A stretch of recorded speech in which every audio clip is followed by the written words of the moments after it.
Buenas tardes, buenas noches a todos. Siento mucho tener que leer esta ponencia. Espero no aburrir, ya que el tema es abstruso y que las lecturas hacen a las exposiciones monótonas. Pero para no perderme en mis lesiones y mantenerme en el tiempo previsto, debo hacerlo. Agradezco al Ateneo Escuralense que se hayan arriesgado a confiar en mí, un honor y una exigencia leer esta lección en este foro. Además, veo esta exposición como parte de mi terapia de Asperger. Para mejor orientación del discurso, creo que se debe hacer una pequeña introducción sobre la razón del título. Efectivamente, parece extraño el uso de estos tres términos en un título. El primero, en franco desuso, y los otros dos tan generales como confusos. La tesis que voy a defender es que la filosofía se desarrolla siempre en un contexto político determinado, como forma discursiva de crítica, y que la discusión filosófica carece de sentido sin su ubicación dentro del presente en marcha. El término dialéctica viene a tener el significado tradicional de argumentación en contra de alguien o de algo. Aquí el enfrentamiento es contra todos los dualismos. Antes de empezar a discutir y como cuerpo principal de la conferencia, que hace las veces de contexto semántico, voy a proponer una antropología filosófica. El eje central sobre el que va a crecer mi razonamiento serán las operaciones de los hombres, no las operaciones de otros seres vivos, ni las causas naturales como percibidas por los hombres. El primer dualismo que voy a atacar es el de mente-cuerpo, proponiendo la tríada cuerpo, operaciones y símbolos. Esto constituye de un modo generalísimo los materiales antropológicos. El primer principio de mi argumentación será: todas las operaciones se hacen con cuerpos y los cuerpos se dividen en cuerpos operatorios y cuerpos no operatorios. Esto se deduce de lógica fundamental según el principio de que todo universo de discurso se ve dividido en dos conjuntos por una propiedad. El segundo principio es que la antropología se divide en tres dimensiones: la semántica, la sintáctica y la pragmática. La dimensión semántica es la que he llamado antes materiales. Los materiales corpóreos se establecen en relación con el cuerpo de referencia, siendo tres las posiciones, dos puntos, interna o entorno, externa o entorno, y superficial o contorno. Por otra parte, todo cambio supone modificación en la posición del cuerpo de referencia con respecto a otros cuerpos. De esta forma, las modificaciones posibles son seis. Son de entorno a entorno, de entorno a entorno, etcétera, etcétera, etcétera. Las seis posibilidades. Las operaciones son de tres clases. Todo hombre puede producir cosas, destruir cosas o conservar cosas. Los símbolos son corpóreos, deben tener un agente causal que se llama autor. Los símbolos se vinculan los unos con los otros a través del sentido o significado, formando una lengua. Por último, los símbolos se vinculan con los cuerpos no operatorios, siendo estos su referencia. A continuación, voy a atacar la teoría de la casualidad binaria, conocida como relación causa-efecto. Recordando la formulación de inercia, aunque la inercia no supone operación, lo tomamos como hilo conductor del argumento. Tenemos un estado inicial, o como el materialismo filosófico, o como lo llama el materialismo filosófico, esquema material de identidad, una fuerza que cambia este estado, causando un cambio de magnitud. Dicho de otra manera, si se predica la causa del sustrato esquemático, entonces el esquema se predica de la sustancia resultante. O también si la causa es del esquema, o sea, se predica del esquema, el esquema se predica del efecto.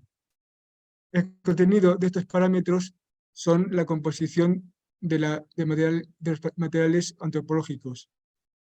Esta composición se puede llamar fenómeno. Todo fenómeno debe tener un contenido corpóreo y operativo, pero no es necesario un componente simbólico.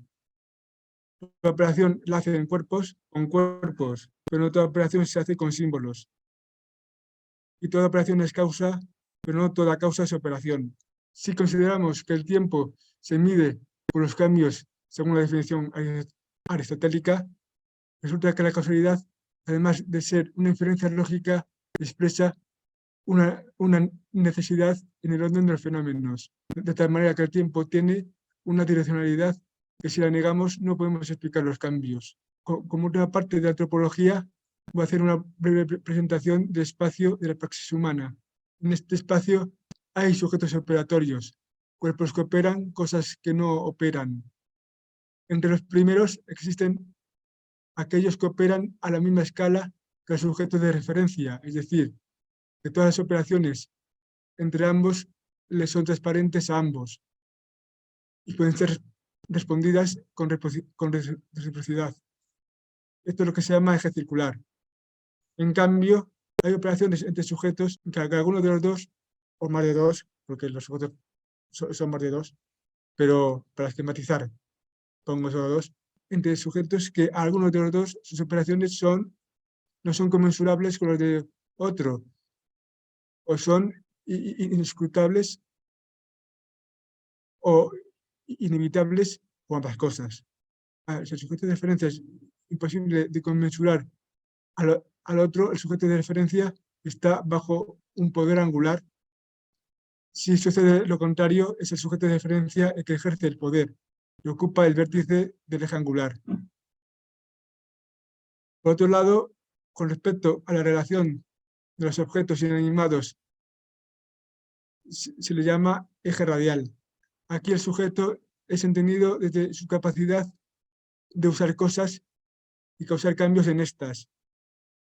Y a su vez, las cosas como útiles para producir o como conocidas, es decir, el sujeto es hábil para hacer algo y es responsable de un suceso o ambas cosas. Las cosas son útiles para hacer algo o tienen cierta estructura o forma o ambas cosas.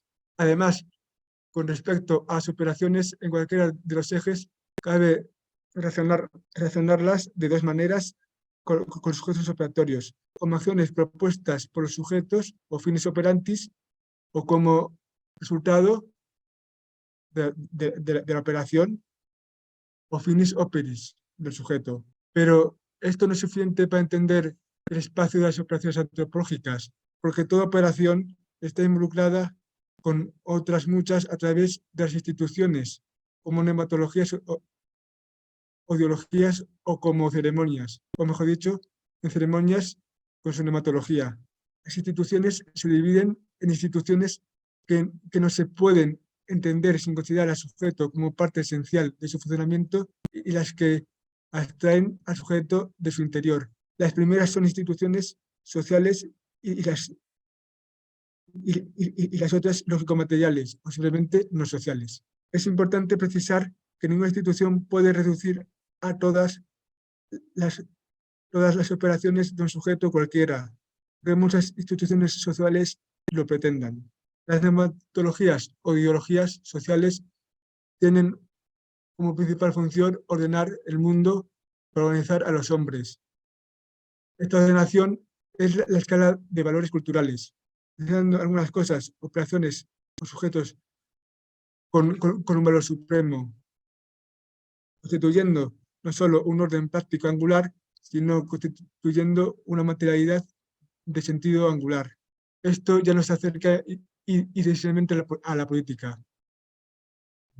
Instituciones esencialmente políticas y el Estado. El Estado En el Estado coexisten diferentes instituciones que se organizan en capas y ramos del poder. Esta exposición completa de teoría política del NF excede en mucho las posibilidades de esta conferencia. Solo voy a poner aquí un cuadro sintético del campo político.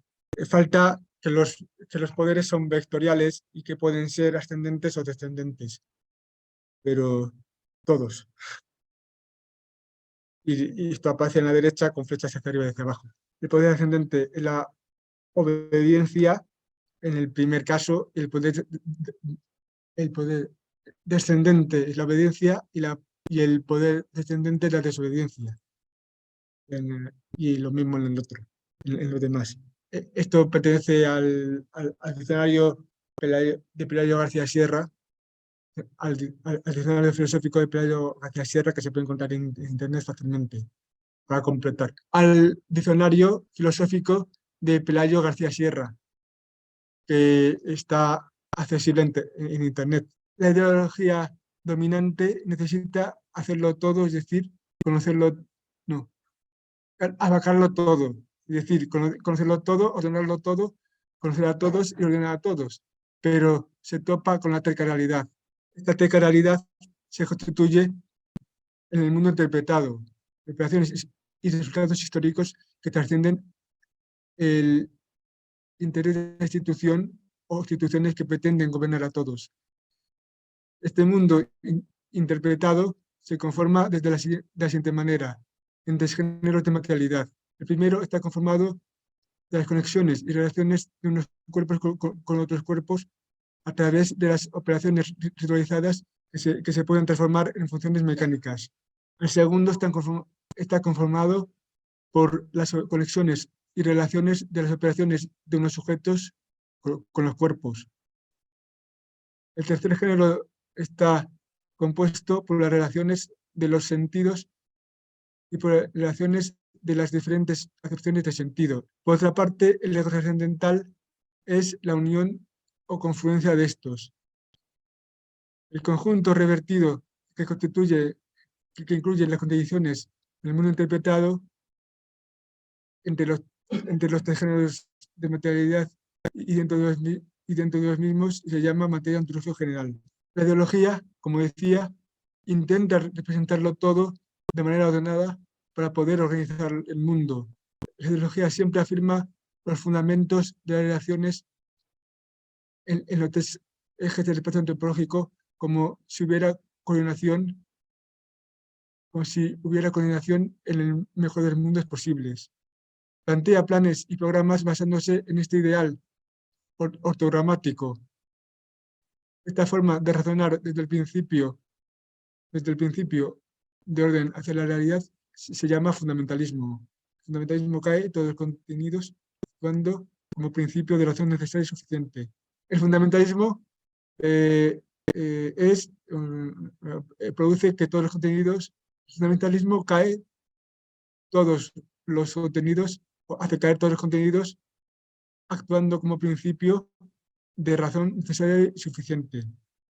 En la actualidad, el modo de aparecer este tipo de discursos es bajo la forma del fundamentalismo democrático, como solución a todos los problemas del mundo que cada vez que se pone a prueba fracasa. La reducción de poder político a la posibilidad de elegir gobernante, pensando que este proceso es siempre no solo la garantía de optimización del gobierno, sino que es suficiente para ello. Por otro lado, existen los fundamentalismos científicos vinculados al eje radial que pretenden reducir todas las ciencias a gremio del autor, haciendo de un campo científico determinado filosofía primera. El filósofo siempre tiene que enfrentarse al presente. No puede hacer filosofía subespecie eternitatis. Además, no puede especializarse en un solo campo, porque la filosofía carece de campos. Debe tener conocimientos extensos de las ciencias, de las artes y de las instituciones sociales que representan el mundo en su presente. En esto consiste la implantación política de filosofía, ya que el filósofo pertenezca o deje pertenecer a un partido y no que el filósofo eso, y no que el filósofo pertenezca o deje pertenecer a un partido político con representación parlamentaria. Esto último huele a fundamentalismo político, ya que reduce la crítica política a lo que se hace en el Parlamento. No, gracias a todos por haberme escuchado. Si os interesan los temas aquí tratados, podéis acudir al canal de YouTube titulado Sofía en el aula. Si alguien quiere comunicarse conmigo, puede ponerse en contacto en Alfonso P. Martín o